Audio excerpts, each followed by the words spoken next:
Hello, everybody. It's nice to have you visit with my friend here, Dana, who happens to be in town today. And we decided to do this special focus today about friendship because we've been friends for almost 30 years. And, it's not easy to have a friend for 30 years, or most people don't think so. So I want to introduce to you my friend Dana Mayer, who is now currently living alternately in Maryland and in Florida. She goes back and forth. And she's here for the weekend with me. So, Dana, why don't you tell them a little bit about how we met? So it was actually 31 years ago, and I was younger than that. I realized I was 27 when I met you, so we've been friends longer than I was alive when we met. Wow. We were in an executive sales roundtable for women, and we were seated at a round table like we are now, and you were on this side of me introducing yourself as you go around the table, and you stood up and you said, I work with people who work in dysfunctional organizations. And you sat down, and I stood up and I said, I work in a dysfunctional organization. Right. And that was the beginning. We were in Washington, D.C., and it was a very posh place, as I remember, with some very successful people. It was a press club or something like that. Yeah, someplace like that. And that was the beginning of our friendship. And so then I started coaching Dana a little bit about this dysfunctional workshop she was in. So what do you remember about that?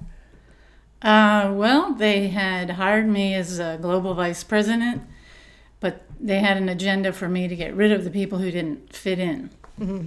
The people who were gay or of color, and they didn't use any of those racist or discriminatory words. They called it not fitting in. Mm-hmm. And being that I was very inexperienced, I didn't realize that was what was going on underneath. Right.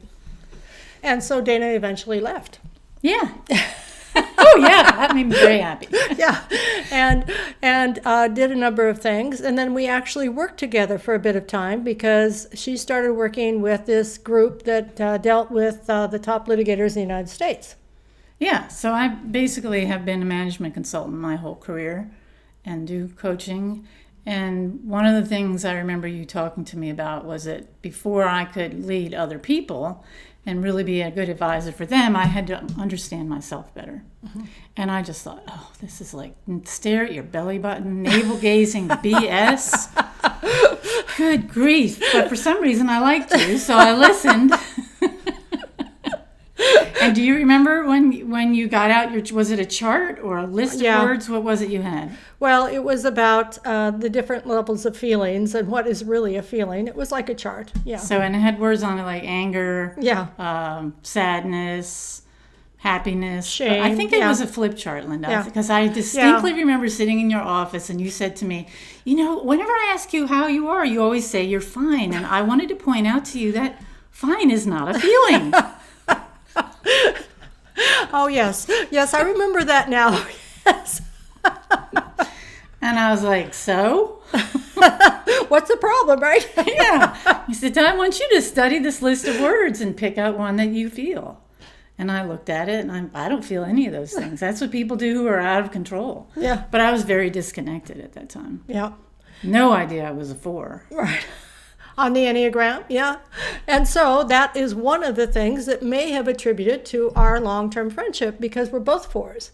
And so Dana and I have been talking a little bit about what makes a friendship stick, and sometimes the other side of that is why do they fall apart? So why do you think our friendship has lasted? Because you pay me to sit in it? No, I'm just kidding. Well, besides that, Dana. Well, besides that, you're amazing. I think it is that we're both 4s. There's a soul connection that happens when you meet someone of the same type. But I'm friends with a lot of 9s. Mm-hmm. And I think that's because they're almost opposite. They're very laid back and easygoing, and it feels great until they get into the part where they want the validation. So I never felt you wanted that validation. There's some people feel, I don't want to say, a little needy when they, like, you didn't call me, you didn't text me, why haven't I seen you, where have you been?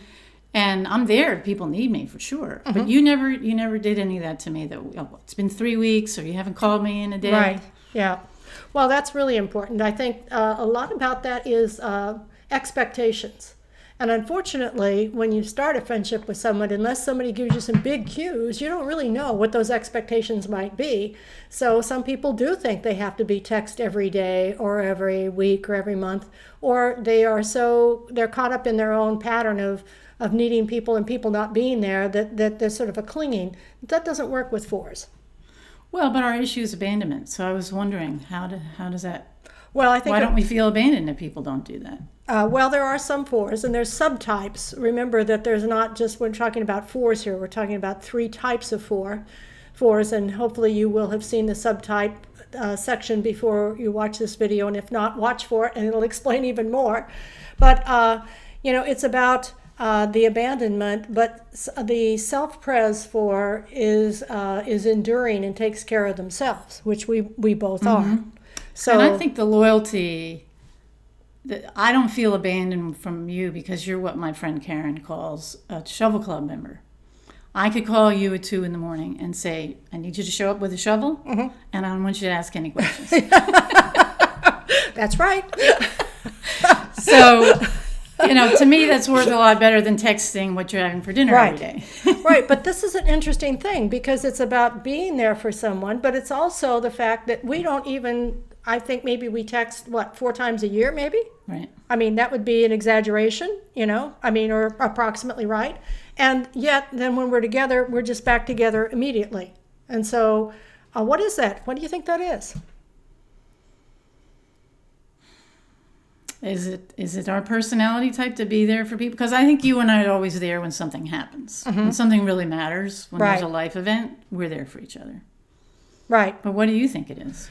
Well, I think that it's a connection, and you said a soul connection. And, I really don't think it's any accident at all who shows up in our life.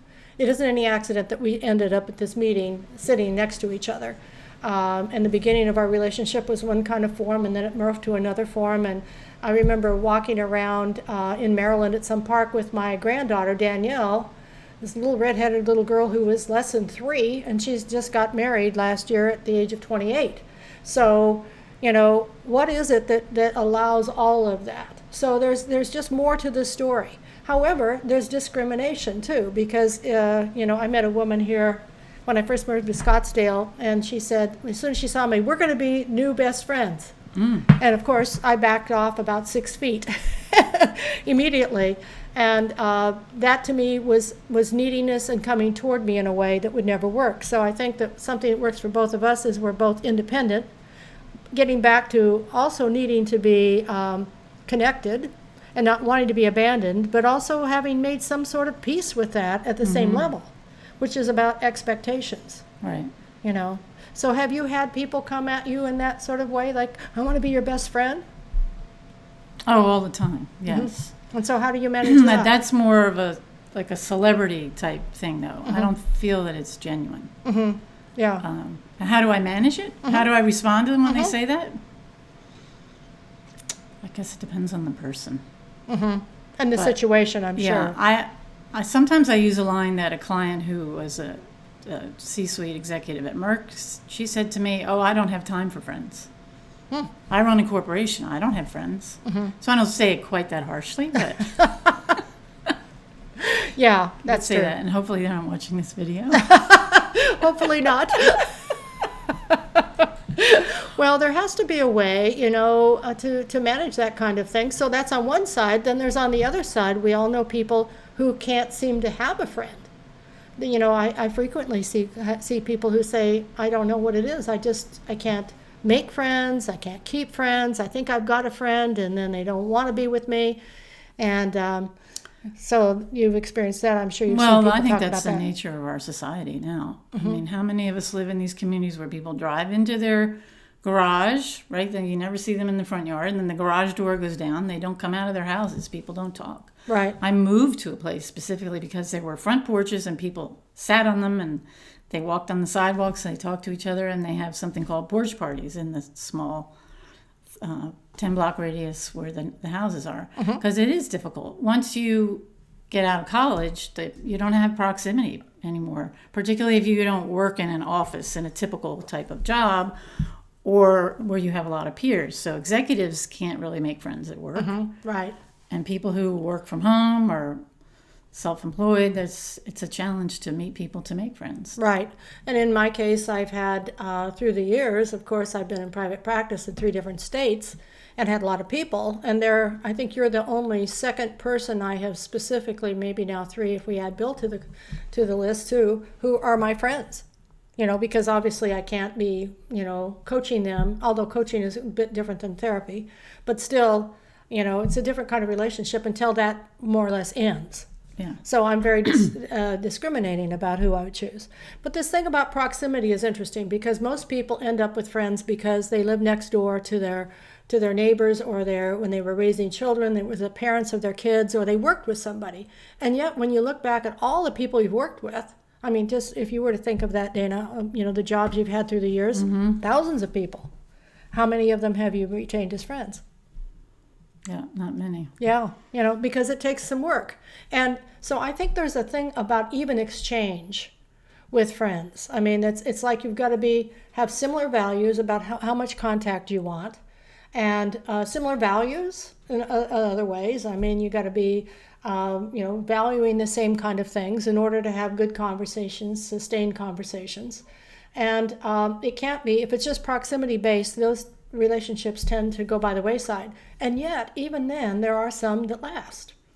So that's a curious thing. Let's talk about that. Why do you think some of them, besides what we've said already, we have the types that might be the same. It could be also another type where you really learn something from them. And when we talk about types on the Enneagram, let me be a little more clear. I think it's more about centers than it is specific types.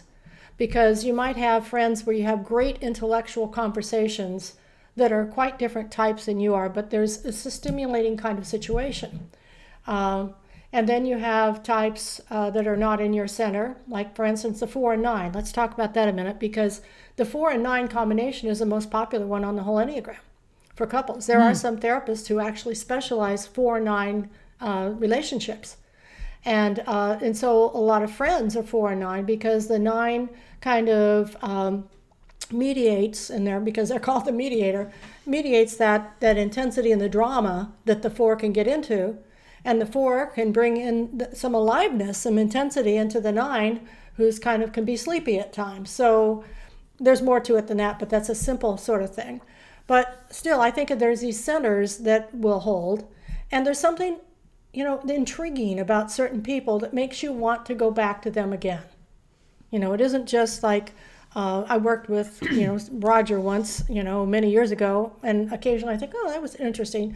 But what makes you pick up the phone and call or text or send an email or look them up on Facebook and say, I wonder whatever happened to dear old Roger. There's an intriguing, there has to be some kind of connection. So what would that be for you, Dana? That someone's interesting, that they're always learning, trying something new, traveling. I think that's one of the things people love to talk about. Where's your next trip? Where did you just get back from? Because there's always something you can learn from their experience. And many friendships are based on activities. So you have friends you go dancing with, you have friends you go to yoga with, you have friends you go hunt with. And I think for men, friendship is based on activity. Right. Well, that's true. And, and for me, I would say that being a 4, I want those deep conversations. So I'm practicing learning the lighter ones. Now, I'm in a retirement community now, and I do things like play bingo, and people laugh at me, but it's mindless. I love it because it doesn't mean anything. It's simple and it's easy. They have all kinds of games. We watch Dancing with the Stars together. I'm dating myself, but you can all tell that I'm not 20 years old anyway. But there's a lightness about it. So I'm learning to have just lighthearted things. And you're right. Those are different kinds of friends that I do things with. So they're not even inviting me into deep conversations, and that's fine because I have enough deep conversations elsewhere. And I actually have some friends that I've made on social media that are better than some friends I've had for 20 years. You may remember when my friend committed suicide in California. People right away said, oh, sorry to hear that. But then they kind of go on with their day and forget about it. But there was a woman on social media who had been following me, and we'd had a few conversations. She made a quilt. Wow. Put his name on it, the dates, and wrote me a beautiful letter. Oh, how and wonderful. mailed that to me. Wow. So sometimes it's just really acknowledging that you see someone, that you get what's going on with them. Right. Yes, that's an open-hearted situation there too. And as we close here today, we could even talk about that. I think that having an open heart, and that was a perfect segue because that woman really took a step forward and really recognized you and sent you something that was meaningful, that was open-hearted. So I think that sharing open-hearted moments in someone's life can be a conduit to a lasting relationship. So if you're defended, if you're closed down, if you don't want to show your vulnerability, and there's lots of social events and business events where that's just not even appropriate or encouraged, that's a hard way to keep that connection. And sometimes in that proximity, you'll work in an office with someone and you'll know what's going on with them, but then you leave and, there's not enough of a connection on an open-hearted level to really continue that. So, Which is okay, because Yeah. some friendships are just for a season. that's right, they're for a season. And then I often talk about how you have your core people who are around the center, and then you have another ring that's a little further out, and then you have another center that's even further, that are just acquaintances, and you see them and you like them, but you don't really have room. Another thing that happens too, though, as you grow older, and I'm quite a bit older than Dana, as you can tell, and you don't have room for a lot more. I mean, because, unfortunately, some of them die. That's sad, but true. And so then you kind of have some more room. But you do really have to, I think, to have quality friendships. And it would be interesting to talk to a 7 about that, but to see if they really want quality friendships or if they would prefer a lot more lighter-hearted ones. But for me, I only want quality ones. So in my inner circle, I don't know what I've got, maybe 5 or maybe 10 at the most people in there, and that's all. I don't have any more room to move any more in, so anything else that comes in has to be in these other tiers. So is that true for you as well? I think it is for everyone. When they've studied it, they show you have only a certain number of hours to spend with people, so that most of us have about 5 friends in this circle around us, and maybe 15 to 20 close friends, and then a lot of acquaintances. Right. Particularly if you come from a large family, you have a lot of people to keep up with. Right, that's true. And I'm in a group of people who that I'm the only one. Well, there's 2 of us that have children, but I'm the oldest one in this group of 6, and I have 3 grown children and 6 grandchildren, and 3. I have daughter-in-law, 2 son-in-laws. And so I'm keeping up with a whole lot of people. Whereas several of those people don't even have children, so they don't have that kind of thing. So that is another difference. Yeah. So, Well, is there anything else you want to add about friendship? Well, you asked me why I thought we've been friends for so long. Why do you think we've been friends for so long? Well, I think you've touched some good points, and that's a good question too. I think intriguing. You've been intriguing, interesting. And we've had a lot of. And is that your polite way of saying she has some very interesting drama in her life? No, well, of course, you're going to have drama. I mean, you'd be boring if you didn't have drama. So, but it's you've done a number of different even professions since I've seen you and known you. And then we got to know your mother. Yeah. And Dana and her mother came and visited several times from back east. And so it just and you were broadened my and landlord for a while, and we went Yeah. to the same church for a while. Yeah, right. We've had many different roles. Yeah, so we've had lots of different roles, and sometimes that doesn't work. Sometimes, you get those roles crossed, but for whatever reason it did with us, because I think we've been very direct with each other too. Our expectations have been clear, and that's a big thing. Yeah. So that's what I would say. Well, I hope that all of you have friends, because part of wellness is having good friends. And watch for more as we go through this, and we'll do more about how you get to be a good friend. And also, what do you do if you have a friend you don't want to be friends with anymore? That's another big subject. So under the wellness heading, you'll find a lot more of these kind of discussions. Thank you, Dana. Oh, thank you. Okay, glad you were here. You treasure.